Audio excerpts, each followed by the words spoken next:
Over the years, I've always looked at the Genshin community and saw the divide between dedicated mint pickers and passionate haters of the game.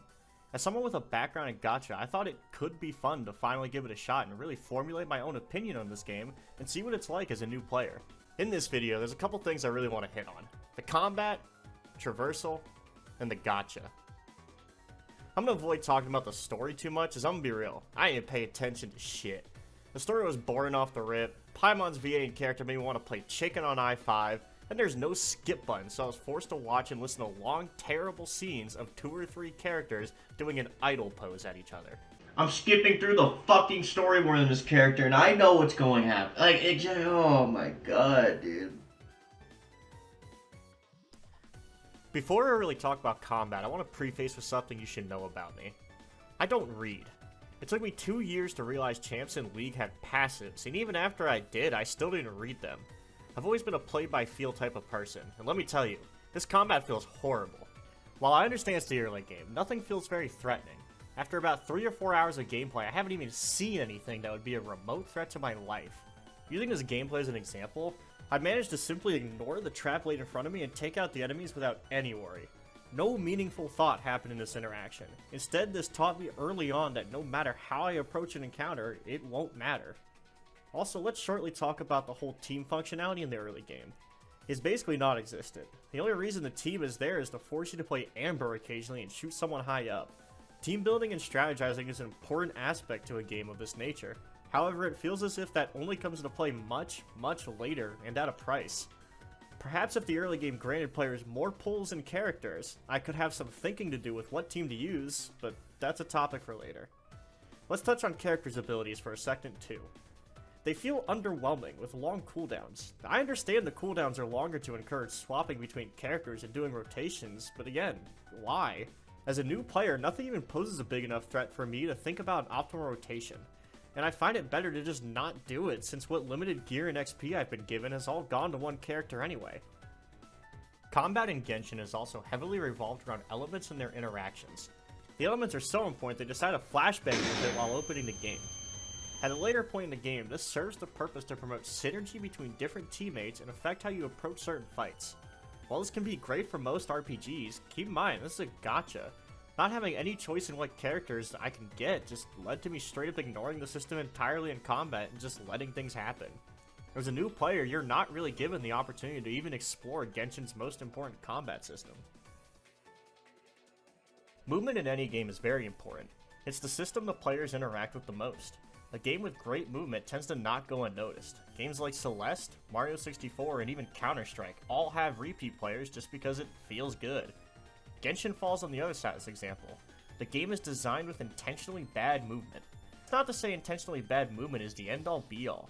See games like Tarkov, where movement at times is meant to feel slower and clunkier to up the stress in the environment.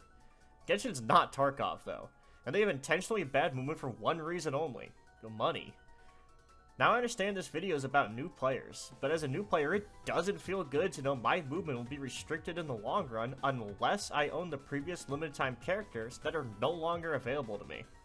Instead, I hope you enjoy the first 5 minutes of constantly running out of stamina, because that's the rest of the game. Let's talk about the actual traversal of the map now, specifically the region around Mondstadt since it's the first area. For the most part, traversing around the map was fine, but the initial area feels rather barren, and when you do run into something, it tends to be one of 2 different enemies. To me, enemy variety while exploring is very important.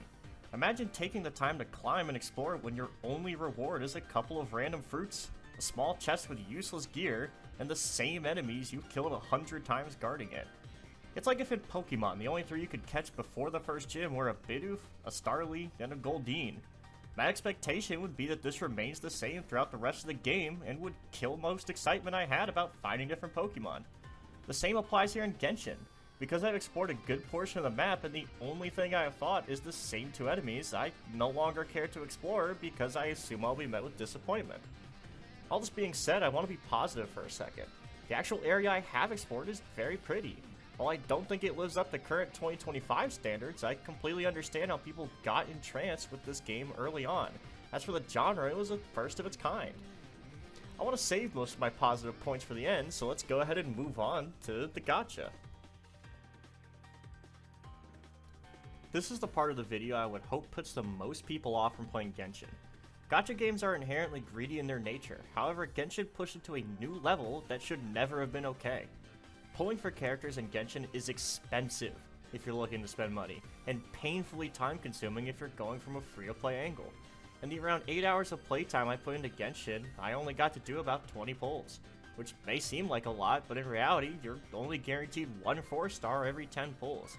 If you're looking to pull one limited 5-star character you want, you'll be looking at a rate of around 1% before hitting pity at 90 pulls, at which point you're praying to win the 50-50, else you get a standard 5-star character you didn't want. All in all, you could find yourself spending in the hundreds just to get one character on a team of 4, not even getting their limited weapon. This kind of spending is horrible for your average consumer, and the product is objectively not worth the cost. I'm all game for spending money on your hobbies and games, especially ones you enjoy, but personally I don't feel the characters' designs are really worth that much.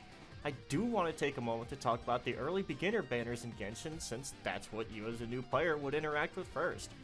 The beginner's wish banner is a joke. At a slightly discounted rate and only 20 pulls available, you're guaranteed Noelle and one other random 4-star.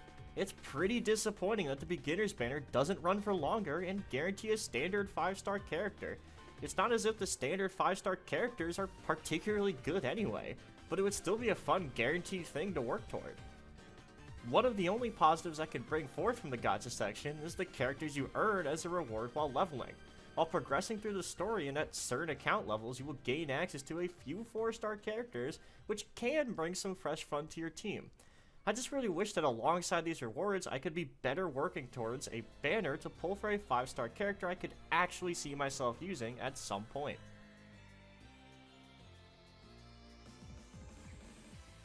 So in the end, would I recommend picking up Genshin Impact on your free time? No.